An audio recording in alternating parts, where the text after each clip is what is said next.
Hello and welcome back to Let's Play Wrath of the Righteous with me, Bring It On. Let's speak to Nenio. Nenio is diligently looking through her fragmented notes. Cross this out. Rewrite that from scratch. This needs some improvement. And this can stay as is, although, no. Rewrite this too. She raises her head. Ah, it's you. Back there in the Enigma, you called me by my name. Have you decided to remember me after all? Boy, what are you talking about? Your statement is absurd. It just couldn't have ever happened. The chances of such a thing occurring are 0.01%. She looks around and lowers her voice. And I ask you not to mention it again. A scientist of my standing must be above such things as irrational sentiment and mundane affections. Even the fellow in the street knows that one's reputation is everything. Will you tell me about yourself now, after all that's happened? After all that's happened, it's you who should be telling me about myself, in case I decide to forget anything. She blinked several times. But no, as of now, I haven't forgotten anything, I think. Have you remembered anything about your past? More than I ever wanted, and probably less than you would like, since you're asking me about it. Nenio sighs. I remember a woman from Tianjia. She was a cultist of Ereshkigal, who managed to find a way to reach the Enigma. She stood before the faceless Sphinx, took an oath, and dissolved into a blissful nothingness. Totally unremarkable, as biographies go. Her consciousness and mine have nothing in common. I simply make use of her body and retain some of her memories. Someone with an interest in spiritualism might call it remembering a past life. Here's an interesting fact. Physically, I'm approximately 4,000 years old, give or take a few centuries. By the way, did you know that in several developed cultures, old age is considered a sign of wisdom and a reason to revere a person, fulfill all of his or her wishes, even if said geriatric is suffering from senility? Let's conduct a little experiment. Bring me a watermelon, a blue one that goes cock-a-doodle-doo. For a few seconds, Nenio stares at you intently. Then she sighs and starts taking notes on a piece of paper she produces from her sleeve. The experiment resulted in failure. Did you remember your real name too? Nenio nods and is silent for quite a while. You know, I cannot say that I approve of Ereshkigal's circumlocutory rhetoric, but in this particular case, she has a point. A name is just a set of sounds. It makes little difference if I go by the name Nenio, or Oinen, or some other collection of sound vibrations produced by vocal cords. My real name, it is ordinary. There's nothing special about it. I doubt I would ever be able to associate it with myself. I should probably forget it, but for some reason, I'm keeping it in my memory for now. Perhaps I'm simply growing old, making spontaneous displays of sentimentality. Are you still forgetting things that you consider irrelevant? Nenio rubs her nose. Eh? Were you asking about something? A mischievous twinkle flickers in her eyes. You're not going to stop writing your encyclopedia and conducting your experiments, are you? How could you even ask such a question? Just because Nenio has become a bit disheartened and had a moment of weakness, you think you'll be getting a little holiday. No, no, no, my loyal follower. Nothing is going to save you from new experiments. Well, that's understandable. Understandable is good. I do so love it when things are understandable.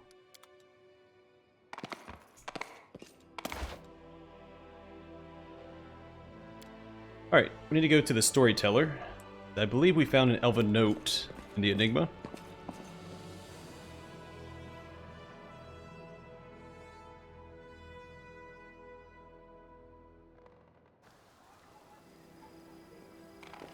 Also going to swing by the merchant because relying on the skeletal merchant clear out my inventory is not as reliable as I would like.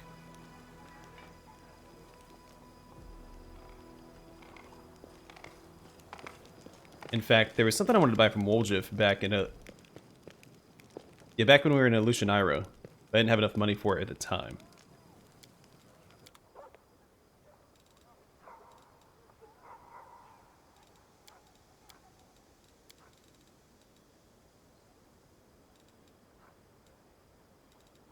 Yeah, the Crimson Banner. While this item is active, all critical hits made by you or against you or automatically confirmed. So there is a downside to it, but I think this would be really good on land. My main character doesn't need it. I mean, we have so much money. I'm going to go and grab it.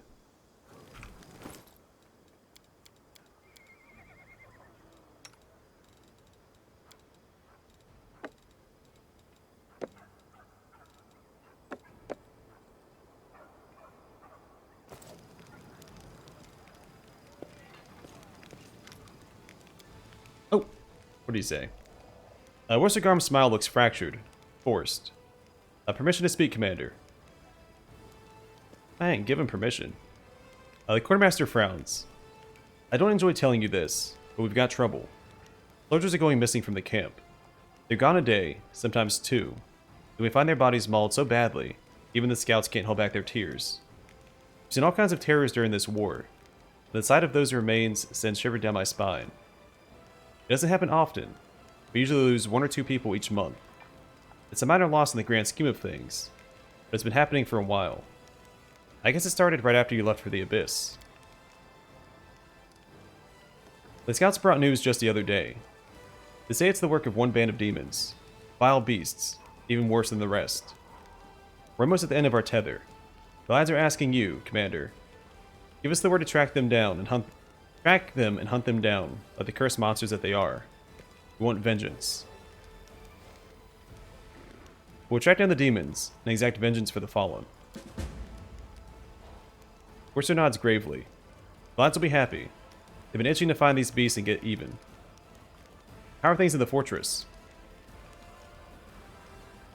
The quartermaster looks thinner than usual, his complexion strangely pale. Truth be told, things are looking bleak. After Her Majesty left for Eyes, the supply train started to arrive irregularly. I wouldn't feed my dog the slop we've been serving our soldiers. Each camp gets no more than 2 logs of wood to warm themselves at night. And we have nothing to patch armor with. We've barely enough arrows. Each drop of potion is a precious treasure. If it goes on like this, privation will finish us off before the demons do. Alright, well, let's focus on trading. That might be an upgrade for Woljif. No one can use that.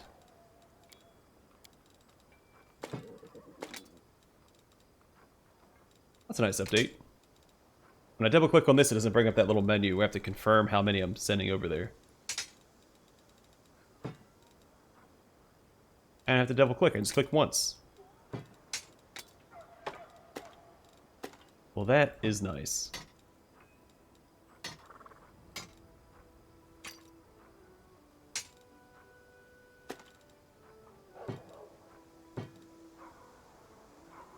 No one uses a mace. Or a bastard sword.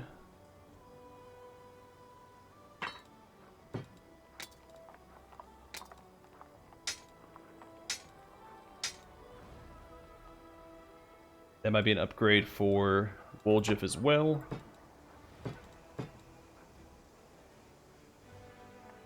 Alright, I'll compare those for Woljif. Not that I think it really matters. Alright, no one else uses a shield. We don't need that. These.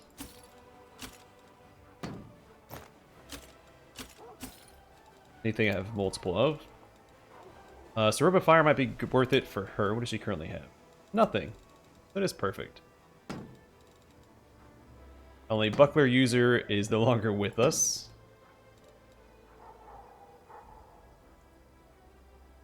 We'll give that to... Wait, can she even use light armor? We'll find out in a second. I don't think she can.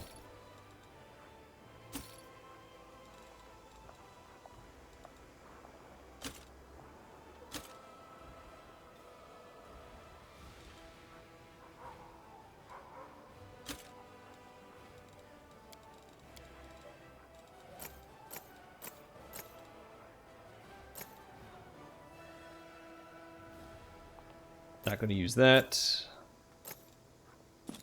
I don't need any of these.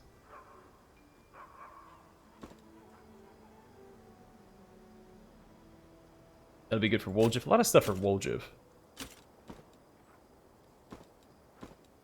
77. Cloaks of Resistance +4.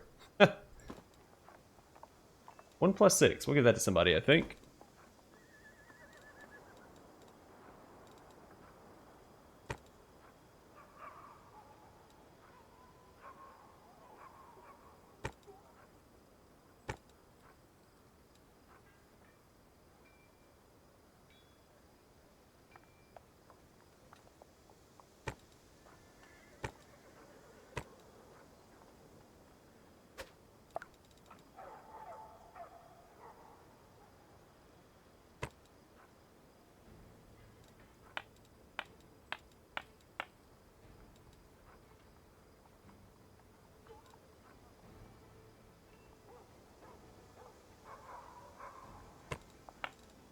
Alright. Well, Jiff, we got a lot of goodies for you, buddy. So you can't use the kukri. The +4 and a +5. This can replace the +4. +5, let's see. Grants of order, +5 confidence bonus on use magic device skill checks. And on touch attack rolls. He's not going to use touch attacks. I think this is an upgrade either way. That looks pretty sweet. We had, let's see, Rubifire for her. Oh, it takes up that slot. We'd probably find her better bracers. I wonder if this is better.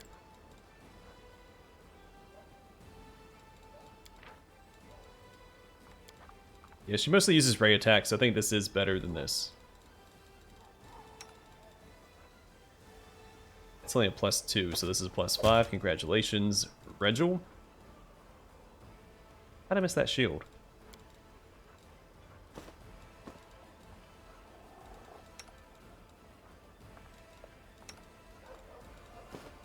He's lacking in equipment.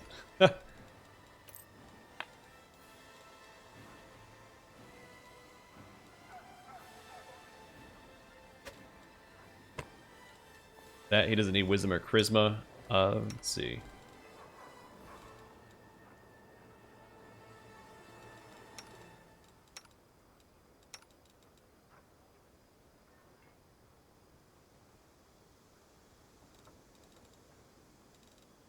That's not terrible. What does he have? Congratulations. And what do you have? Alright. I guess we can sell everything else. I know this is taking up a little bit of time. But I'm trying to keep everybody kind of on par. Even though I assume we're not going to have like a... Forgot to equip those. On to that.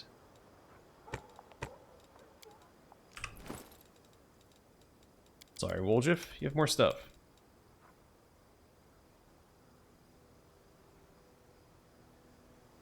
I mean, he's got mage armor, so this is fine.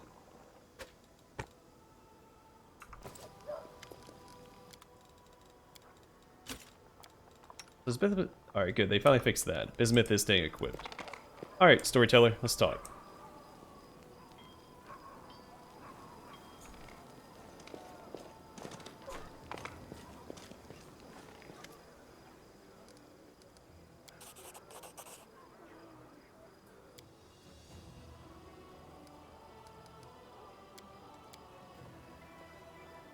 Oh, here we go. Please examine the items I'm carrying. Perhaps some of them could tell us a story. The Storyteller nods politely. Let me touch them. I'll tell you what I can see. The old man runs his fingers over the mask of nothing. Such a simple mask, with so much power in it. Frightening, supernatural power. I fear that even my thirst for knowledge is no match for the secrets of this mask. The elf looks at you with unusual impatience. Shall we? Show the mask of nothing. If you can find out anything about this mask. The Storyteller touches the mask reluctantly. I see darkness. Endless, total, and empty. I see... I don't know what it is. I can't make it out. A flash. A flow of power. The birth of something I cannot fathom. I hear a wild roar hissing from the depths of emptiness, resonating with flashes of light. If I had ears, I'd be deaf. If I had eyes, they would burn. But I'm just a grain of sand in the middle of nothing. No will, no goal, no name. The young man gulps and takes his hands off the mask. I do not understand exactly what it is I saw, and I do not want to. Not all riddles need to be solved. Some you just accept. Whoops, maybe you shouldn't have touched that. Sounds a little corrupted. I know the way. That was a really cool sequence. With him touching the mask like that.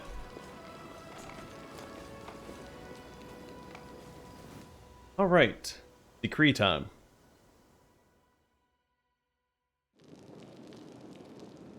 Follow my lead.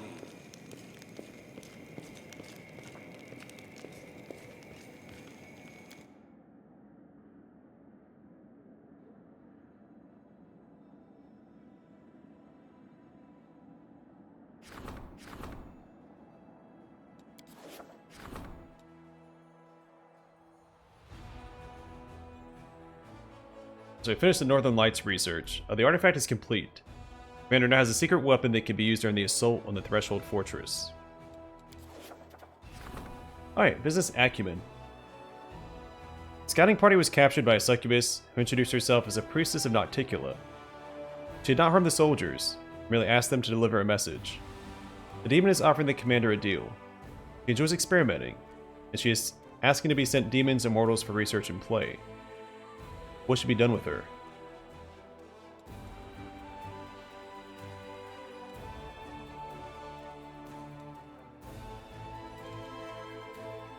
Yeah, let's do this. I introduce the succubus to the thieflings. Once you've offered the demon a chance to move on to one of the thieflings' hideouts in Mendev, the succubus will be able to perform her experiments in their well-hidden refuge, and the thieflings will find a way to gain something from such a curious rumor, and they'll be sure to thank the commander for it. Alright, enchanting the Wicked Dope. Druids have arrived in Dresden to perform magical rituals over Sulima's relic. Whereas some want to purify it, others revere the fallen druid and wish to honor him. Alright, so we get Indomitable Life. This armor provides a +3 oh nope, wrong thing. Here we go. This +3 banded armor grants the wearer ferocity as per the universal monster rule. So a creature with ferocity remains conscious and can continue fighting even if its hit point total is below 0. The creature is still staggered, loses 1 hit point for each round. A creature with ferocity still dies when its hit point total reaches a negative amount, equal to its constitution score. And Plague of Madness. Whenever the wearer of this +4 banded armor is hit, the wearer gets a fast healing 1, stacks up to 10, till the end of combat. That sounds far better. Yeah. Some practitioners of the Green Faith are convinced that the Plague Druid Sulima was right in his delirious epiphanies. It's hard to say, delirious epiphanies. With the permission of the commander, they pronounce their prayers over his relic, to impregnate it with their strength and faith. Alright, missing in action. A group of Crusaders has gone missing on its way back from a dangerous mission. The commander's staff is determined to save them, and has offered a number of possible solutions.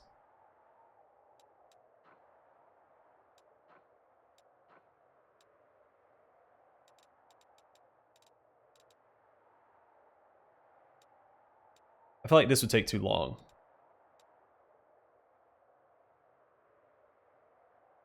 Yeah, I think this is the best option. This would take too long. I feel like this is too unreliable and probably wouldn't have enough people to search anyway. If you organize a large-scale rescue operation, these people would be included in it. Diviners isn't a bad idea, and this also isn't a bad idea. Okay, let's do this. Organize a large-scale rescue operation. The officers will map out all strategic routes and comb the territories under the Crusaders' control. As an added benefit, the soldiers will mark all dangerous areas on the maps, which will have a positive impact on the Crusade's logistics. Does that reveal the entire map for me?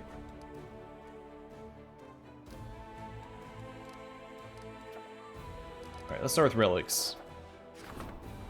Alright, so the fate of the Face Stealer's Mask.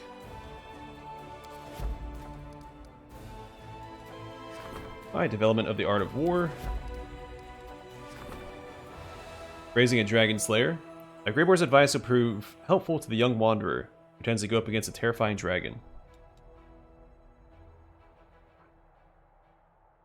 Oh, neat. Greyboard gets a weapon out of that.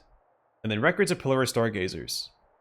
The disconnected data on the world wound collected by the stargazers of Pelura will not be of any help if it is not studied in detail and properly organized.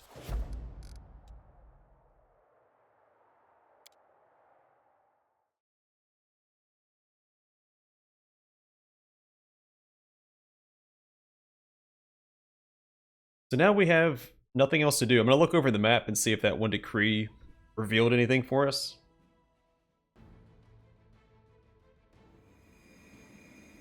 But outside of that, we have nothing to do but waste time until all of my decrees are done.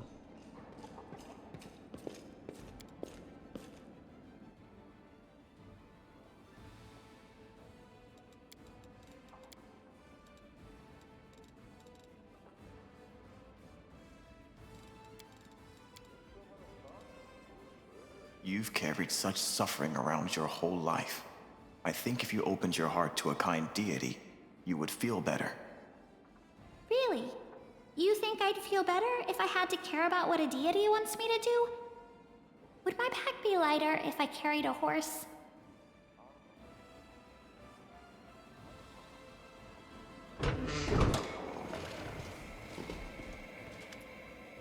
Hey, Captain Odin. Commander, although you're once again victorious in your last encounter with Cremzada, I'm worried. By interrogating the prisoners, some interesting information has come to light. It seems Cremzada intends to fundamentally alter his strategy and be on the defensive next time we fight.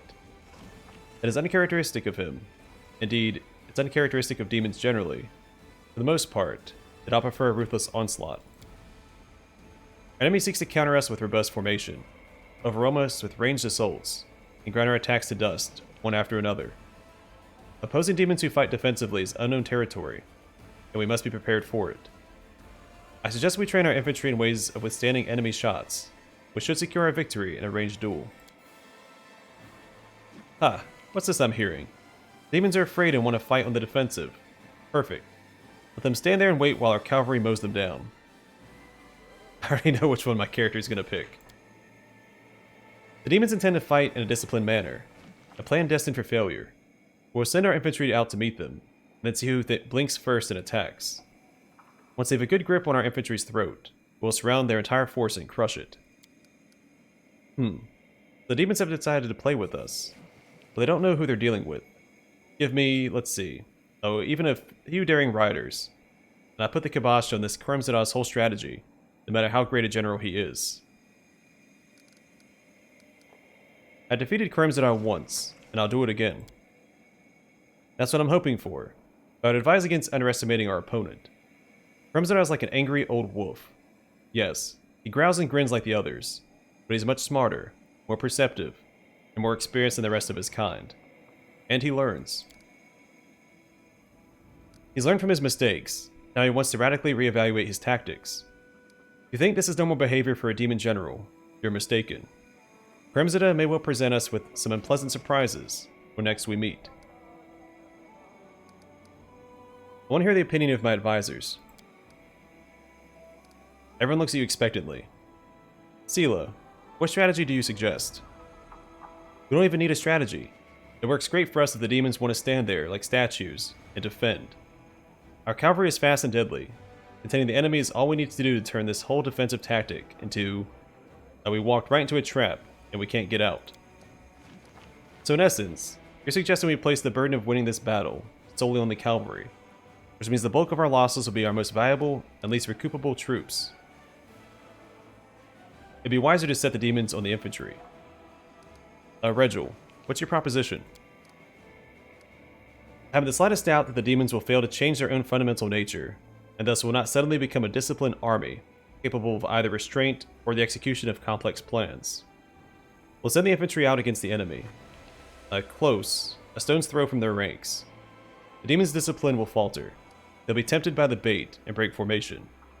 Then we attack with everything we have and crush them. Remzada thinks he can play our own rules against us. That will be his fatal mistake. Greyboard, what are you thinking? There's a trick called Brat on a String. Imagine some guards standing watch. A snotty urchin walks up to them, calls them every name he knows. There's a handful of ox manure at them. It darts into an alleyway. Did you resist the temptation to chase after him and grab him by the ear? No one resists. And in the alleyway, obviously, they find me with an axe in each hand. I fulfilled a number of contracts by catching the victim's bodyguards with a brat on a string, which got me to thinking, maybe it'd work on a bigger fight too, and a bigger fight. A few riders, prancing around on their steeds, shouting obscenities, their very gesture just begging, run after me, catch me, kill me. You think the demons will resist the urge? They'll forget every order they were given and charge forward. If I may point it out, this tactic seems reckless. A battle plan shouldn't rely on the success of a few daredevils. Captain Odin, what's your suggestion? The demons want to adopt a defensive stance. Well, that's their business, but there's no reason to change our own strategy. The battle will turn into a ranged duel. Move our infantry ahead as a tempting target for enemy fire. I'm certain our soldiers will do their duty with distinction, and while they're launching one pointless volley after another into the shield wall of our infantry, our sharpshooters will be felling them one by one. Treating our soldiers as if they were pawns. Vile. Everything is clear to me now. Your advisor's not respectfully in response to your words.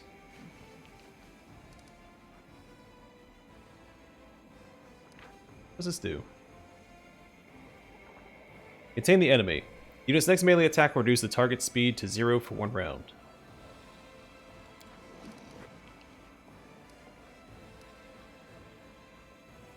Now what's Juicy Target do? Enemy ranged units will be able to attack only this unit in the next round. This is a mind-affecting effect. Then I can assume what Taunt does.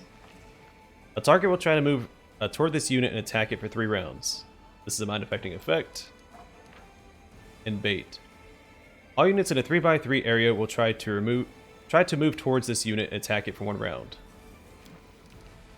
Isela, explain to the cavalry's officers what we expect from them. I'll get the main point across. To contain the enemy without letting a single horned beast escape. Thank you for your time, Commander.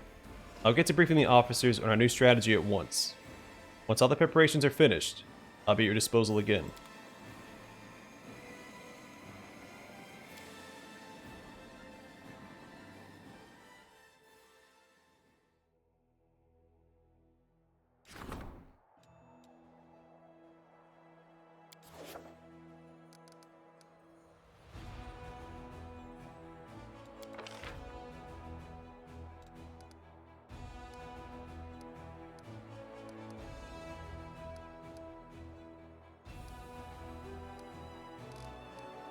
What all are we using right now? This is what?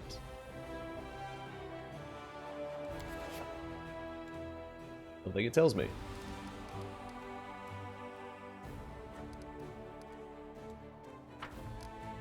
Alright, we're just gonna start skipping days.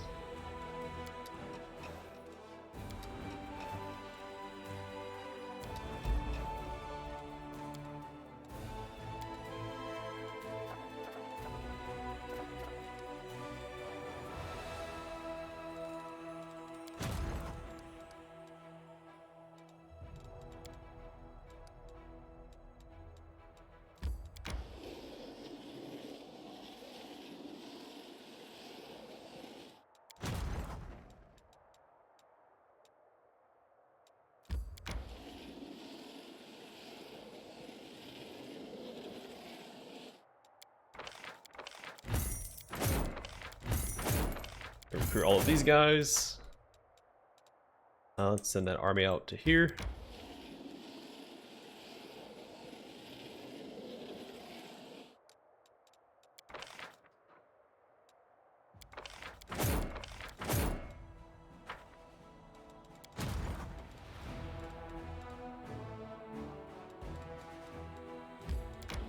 Oh. My main army's gonna get a ton of reinforcements.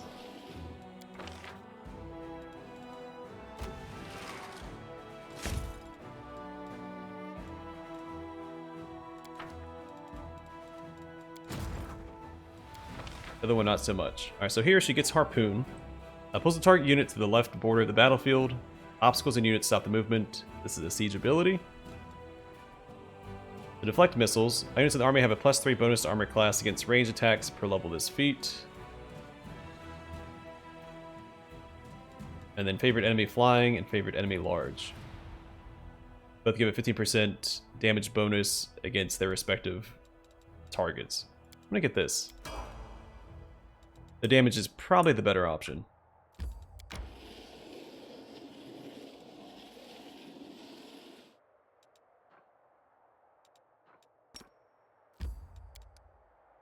I'd like to target this guy.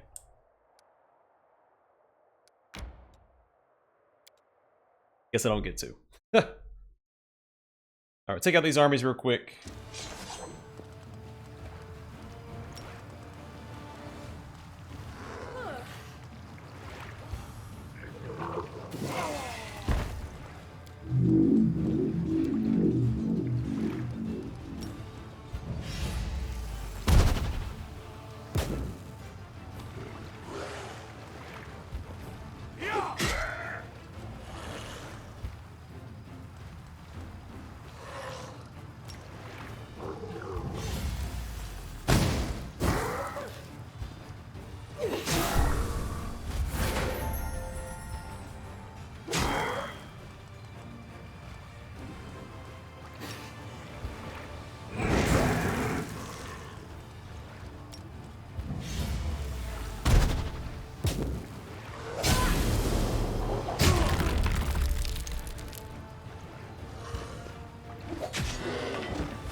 Alright, nothing to it.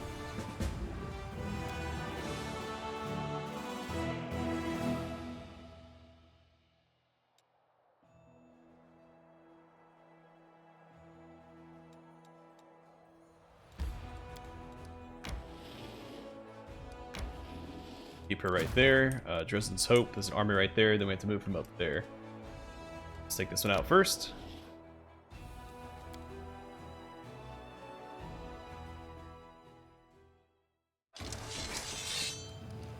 Our general stretches legs a bit.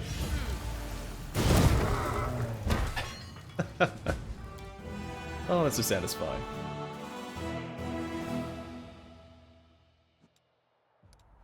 Alright, and send him up here to protect that fort.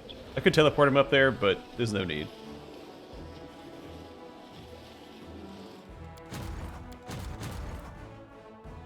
I'm not sure what to do with these guys, because I'm pretty sure everything's been explored. Let me just look over the map real fast.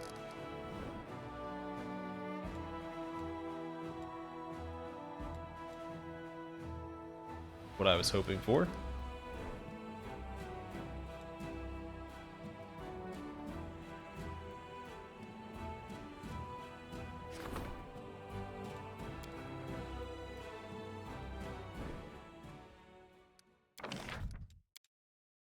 I think I can upgrade that, can't I?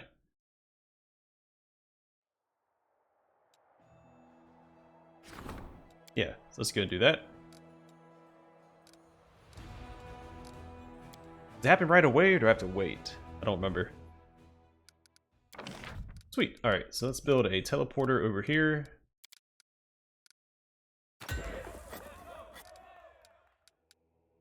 What else did I build at these things? It was, let's say, mercenary guilds useful. A Hall of Glory is worthwhile, I think. Where is...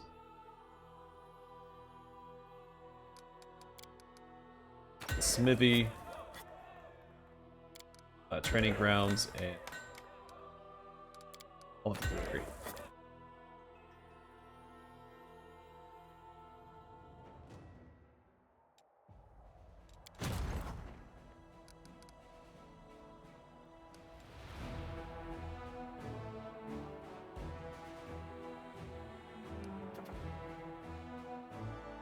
Somebody's going to want to talk as soon as I leave this menu.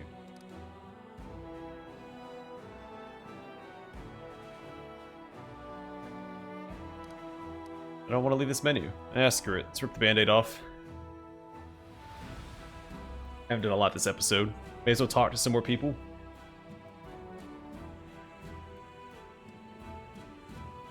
make up for the equipment management I was doing earlier.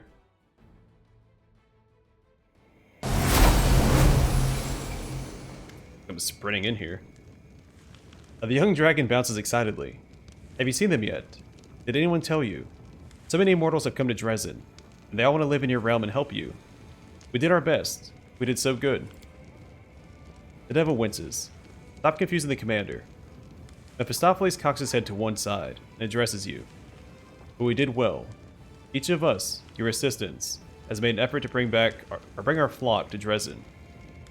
These are ordinary mortals, and they all have different beliefs and opinions. Among them are saints and demon worshippers, Elysium revolutionaries and necromancers, drunken fools and wise dragons. They have almost nothing in common aside from one thing. They care for Galarian and want to help defend it. It's amazing to see how mortals of such different creeds do not fight one another, but instead wait patiently at the gates for you to announce the terms on which they can join your crusade. Only in Lucianira have I ever before seen such a bizarre mix of peoples. And what's your interest in this matter? Interest? How funny. We're just trying to help you win this war. Take these mortals and do whatever you like with them. We have no claims over any of them. I swear that none of us have ulterior motives. We merely spread the word among mortals. We will not use it to gain leverage over you. This is our way of helping. Now, why do they all come to Dresden? Because you said you would live as you wish and think for yourself. And neither Nocticula, nor Iomade, nor anyone else can tell you what to do. These newcomers also want to live as they wish, think for themselves. Everyone is different but equally free. They believe you will allow them to live as they wish. All these mortals fear and hate each other, but they're even more afraid of the world wound. They're ready to fight against it. So they came to the only person who will lead them in this fight. What good will these new citizens do for me? And so the bargaining begins, my favorite part of any deal. Well, I would advise you to take their knowledge as payment. Each group that came to Dresden knows many magical secrets. Ask them to share this lore, and the treasure trove of wisdom will become yours. A profitable proposition, is it not? Nonsense. We brought an army to your doorstep, so use it. You're waging war, and we gave you soldiers. So allow them to join the ranks of your army, and spill their blood for your victory. That's silly. I've looked at these travelers, and I can say this. Some of them are really amazing. Enchanters and artisans who can make all kinds of things. Maybe even toys. We should give them a chance to prove themselves. They'll probably come up with something unexpected, and that means wonderful.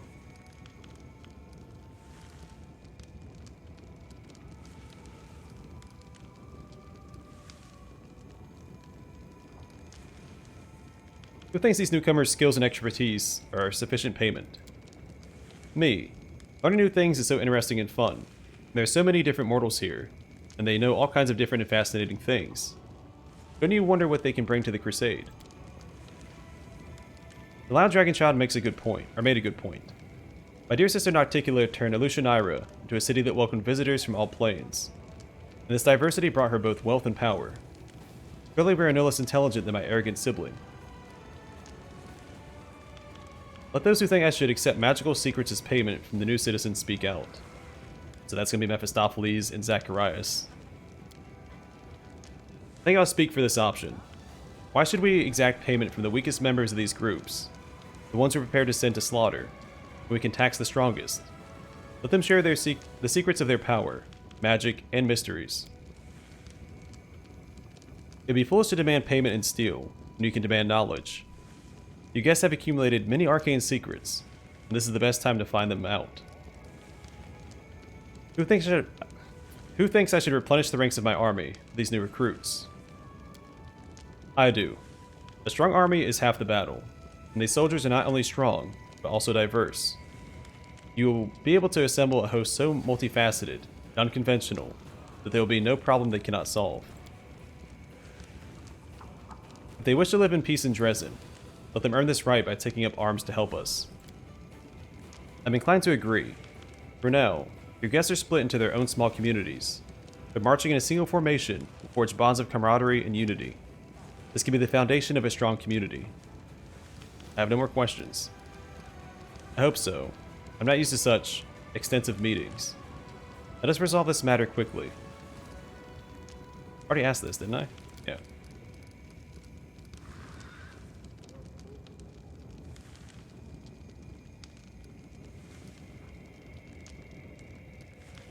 Alright, so this one unlocks Enervation, Infernal Might, Time Manipulation, and Song of Deceiving Thicket Rituals.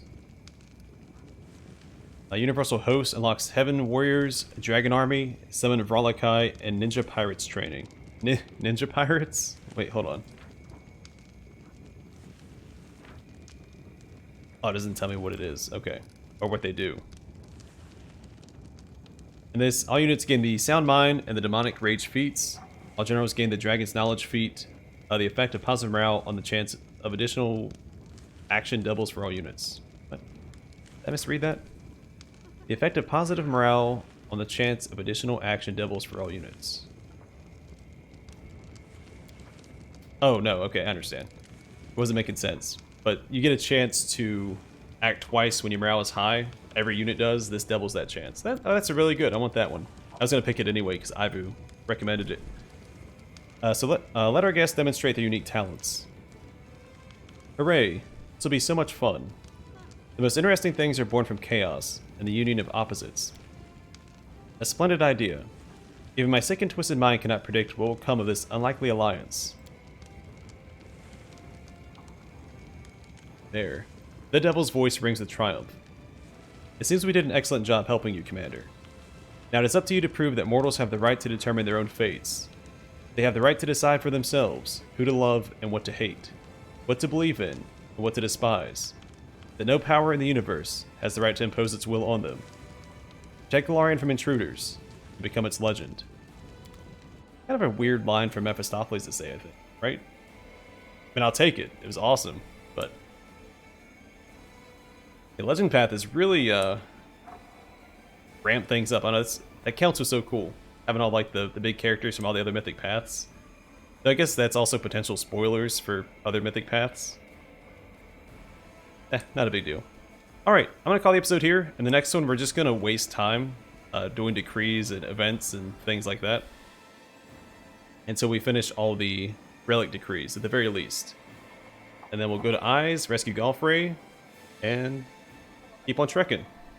But for now, thanks for watching. Hope to see you guys in the next one.